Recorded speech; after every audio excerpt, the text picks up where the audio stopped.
Over the last 20 years of doing this work, I have talked to countless folks about Zionism, and it is so common for leaders in the Jewish community, even leaders with extensive Israel experience, to think that Zionism is primarily about creating a safe haven for the Jewish people because of anti-Semitism in Europe and because of the Holocaust. In reality, Zionism is dramatically more complex, compelling, and interesting than this singular example. Moreover, Zionism is not and has never been one thing. But aside from all the political talking points, let's dive into a fact-based and historical look at what Zionism really is. First of all, the dream of the Jewish people returning to the land of Israel from centuries of exile was always part of the Jewish religion. It shows up in a few places in ancient prayers that Jews recite multiple times per day, as well as in the well-known line that ends the Passover Seder next year in Jerusalem. That said, Zionism only became a political movement in the 19th century. It's common for us to think that all of Zionism was about creating a safe haven for the Jews, but as we dive into this, what we'll see, it really only represents a small sliver of what Zionism is. The story of Zionism really starts with a watershed moment called the Emancipation. In 1791, France was the first nation to emancipate the Jews and grant them equal rights with all other French citizens. This is really the first time that the Jewish community in Europe, that dates back all the way to the 4th century, were given the chance to have full access to European society. Before this, Jews lived outside the official structure of European life and could only live in a place with the permission of the host culture. As leaders and conditions changed throughout the centuries, Jews were often forced to flee and relocate. This idea of making Jews full citizens of Europe spread through other parts of Europe as well, and eventually Jews were able to become active members of European society. The emancipation created a kind of existential crisis for Jewish identity. For the first time in history, Jews were able to ask, what does it mean to be Jewish? Or how Jewish do we want to be? Before this, it was a legal category set by the host culture. This is the birth of what we call the modern Jewish question, or the modern Jewish problem. Could they ever fully integrate into European society, or would Jews always remain a separate people? There were three major responses to this new identity crisis. The first is that some Jews wanted to fully assimilate and stay in Europe. Fundamentally, they believed that Jewish identity and national identity were compatible. This approach is seen among the Jews who became secular, or the leaders who started the Reform movement. This is especially true in Western Europe. A second approach was to self-isolate and self-impose barriers, the same ones that always existed, so that Jewish life could remain unchanged, even in this new moment. This approach came to be known as Orthodoxy, and we see this really being popular in Eastern Europe. The final approach believed that neither assimilation nor self-imposed barriers could keep Jews safe and thriving in Europe. Instead of trying to make life in Europe work, a new idea emerged, Zionism, that believed that the only future for the Jewish people was to establish their own state, just as other European peoples were doing. But there's another important idea that undergirds Zionism that we really have to point out here. Part of it was not just responding to the emancipation, but it was the fact that Jews internalized many of the anti-Semitic tropes built into European society, tropes that saw Jews as in some way abnormal or broken. This, mixed with the prevailing ideas of European nationalism, set the stage for Zionists imagining that the only way to make the Jewish people normal was to establish a Jewish state. Now, I know this language of normal may seem strange and even a little off-putting, but it's also quite fascinating. Let me show you a few examples of how this played out. It not only helps fill out the picture of what Zionism really is, but also these ideas respond to many of the same questions that are present for anybody living as a Jew in the modern world, So they actually offer us some insight and inspiration to some of the struggles of what it means to be a Jew living in a non-Jewish society. The first of these responses, and perhaps the best known, is called political Zionism, and it was founded by Theodor Herzl in the 19th century. Herzl believed that no matter how much Jews tried to integrate into European life, they would always be separated through some psychological barriers. At the end of the day, the host culture would never fully accept Jews as part of their society, and deep down, Jews themselves would always sense that they were different. Therefore, the only solution to make Jewish life normal was to establish a place where Jews could be the majority and live in safety on their own terms. Interestingly, Herzl wasn't convinced that this place had to be the land of Israel. In fact, Herzl even entertained something called the Uganda Plan. This was a plan that would have established a Jewish state in Africa. Ultimately, this idea was rejected by the World Zionist Congress, but it gives you a sense of how committed Herzl was to the idea of Jews needing their own place above all things. A second approach to Zionism and making the Jews normal is called cultural Zionism. Echad Ha'am was the most influential thinker in this school.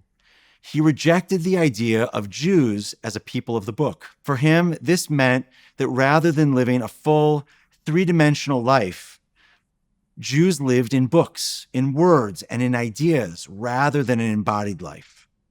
Echad Ha'am saw the fact that Jews existed as an ultra minority, always struggling to survive, as the main source of their incomplete existence. Rather than remain a people of the book, he believed the only way to make the Jews normal again was to have a land and a society and a place where Jews could become a people of action. The last thing that's worth mentioning about Echad Ha'am is that he didn't envision a world where all Jews had to live in Israel.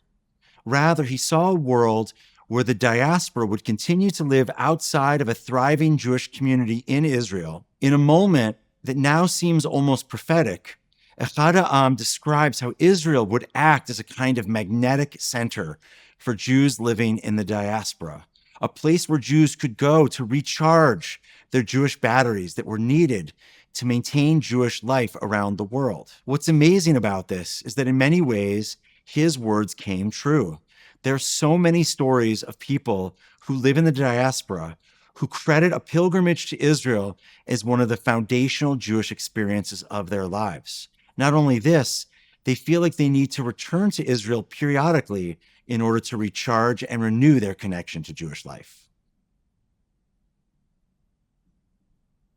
A third approach to making the Jews normal is called revisionist Zionism, and it's a school that is best exemplified by a man named Zev Jabotinsky. He is an incredibly interesting and essential character. He not only helped shape early Zionist thought, but in doing so, he helped shape the very political structure of modern Israel, and much of the mystique of Israeli military power goes all the way back to his thinking. For Jabotinsky, the way to make Jews normal was to give them the ability to defend themselves and to avoid a situation where the only choice for survival was to ingratiate themselves to a host culture. For Jabotinsky, the way to make the Jewish people normal was to give them military strength and the ability to fight back. The revisionist Zionists created new paramilitary groups that take on a much more aggressive and militaristic view about how to force the British to allow for the establishment of a Jewish state. Jabotinsky is also the intellectual fountainhead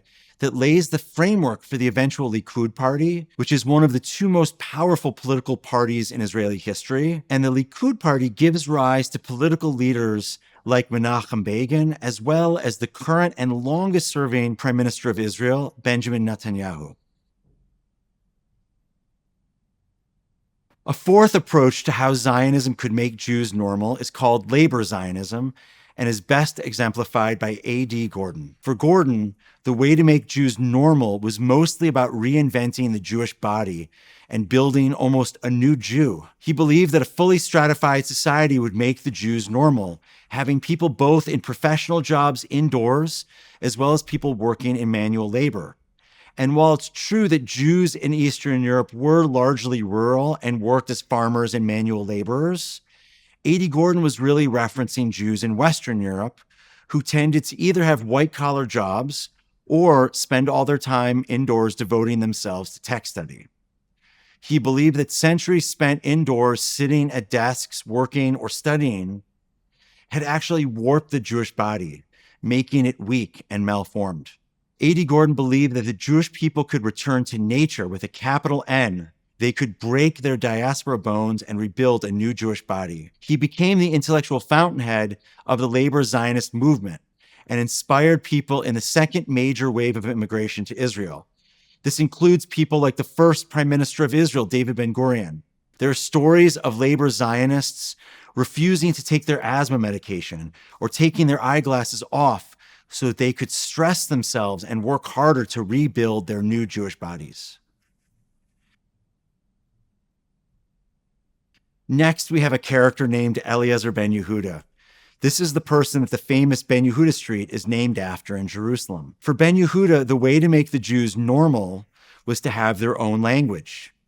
He was deeply influenced by the European ideas that emphasized that real nations needed their own national language. The same way people in Germany spoke German and people in France spoke French. He points out that Yiddish, a language spoken by many Jews in Europe, was more German and Slavic than it was Jewish. He watched the creation of a new national dictionary for the French language and the national dictionary of the English language, the Oxford English Dictionary. And these things inspired him to want to create the first modern Hebrew dictionary. His idea was that the Jewish people should be the first people in the history of humanity to bring a dead language back to life. It may seem obvious now in retrospect that Hebrew would be the national language of Israel, but at different points in Zionist history, there were debates about whether or not that language should be German or English. In the end, Hebrew won out, making it the first dead language to ever be reborn. As we've explored all of these different views on Zionism, it really is clear that Zionism isn't simple and it's not just one thing. One of the things that we often find is that when you hear from a pro-Israel activist or an anti-Israel activist, there's often an attempt to simplify these ideas as a way to either delegitimize Zionism or as a way to uplift them. But the reality is that while these simplifications may be useful for political organizing and they might make a good soundbite, they don't really describe what Zionism is. In reality, Zionism has many contradictions.